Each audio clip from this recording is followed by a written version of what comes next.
High everyone, I am Sujata. আর আজ তোমাদের সাথে শেয়ার করব রোজ বানানোর টিউটোরিয়াল। তো প্রথমেই স্লিপ নট করে নেবো। আগে তোমাদেরকে তো ফার্স্ট ভিডিওতে দেখিয়েছি যে স্লিপ নট কিভাবে করবে, তো সেই প্রসেসেই করে নিচ্ছি। তো রোজ বানানোর জন্য এখানে আমি 61 চেন করব।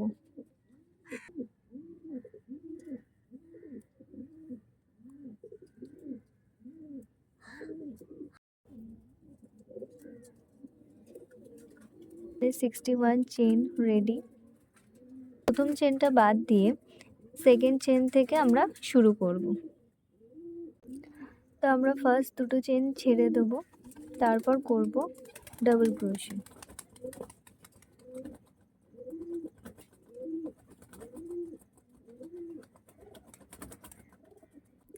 এরপর করব চারটে চেন, 1 2 3 4। চারটে চেন করার পর আবার ডাবল ক্রোশে করব সেম ঘরটাতে, ঠিক আছে।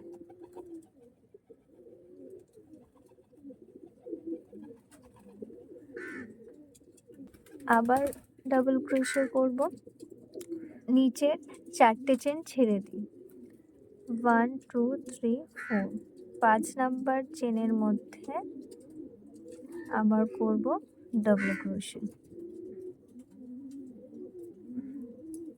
আবার চারটে চেন বানাবো, 1 2 3 4 দিয়ে আবার ডাবল ক্রোশে সেম চেনের মধ্যে।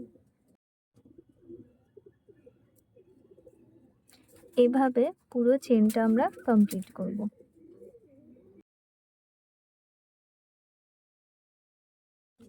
তো পুরো চেনটা কমপ্লিট হয়ে গেছে। এবার যেখানে ফিনিশ করছি সেই জায়গাটা উল্টে নিলাম, নিয়ে দুটো চেন করব, 1 2। চেন করার পর এবার প্রত্যেকটা হোলে আমরা 8টা করে ডাবল ক্রোশে করব।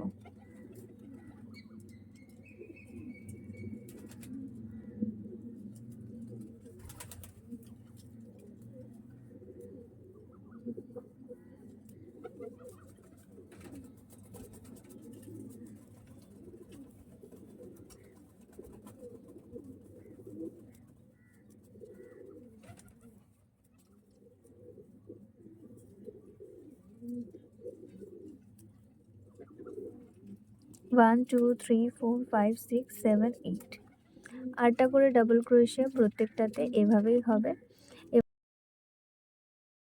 এবার এই মাঝখানে যে হোলটা আছে এখানে আমরা সিঙ্গেল ক্রোশে করব।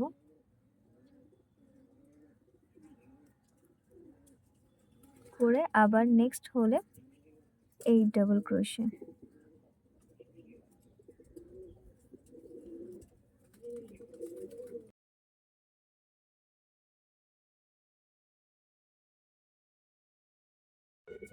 তো পুরোটা কমপ্লিট হয়ে গেছে। এবার লাস্ট হলে যেখানে 8 ডাবল ক্রোশে শেষ হচ্ছে, এবার ফিনিশিংটা তোমাদেরকে দেখায়। এই যে ছোট্ট যে হোলটা রয়েছে সেখানে আমরা জিনিসটাকে ফিনিশ করব।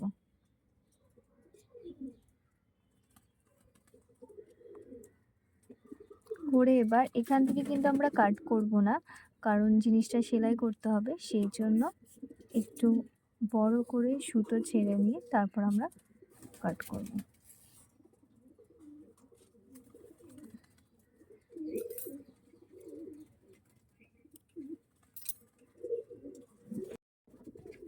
এবার এই পুরো জিনিসটাকে ভিতর দিয়ে এভাবে রাউন্ড করব। পুরো জিনিসটা এভাবে পিছিয়ে পিছিয়ে নিয়ে আসবো।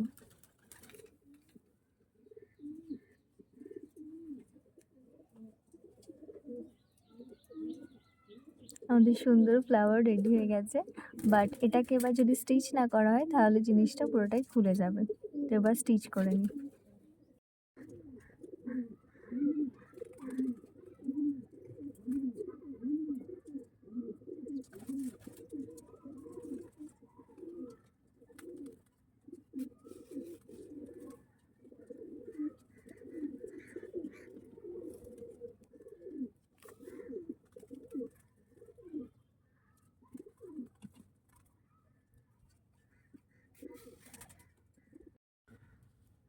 তো আমাদের রোজ খুব সুন্দরভাবে রেডি হয়ে গেছে। এরকম আরও ক্রোশের টিউটোরিয়াল দেখার জন্য আমার চ্যানেলে সাবস্ক্রাইব করে রেখো।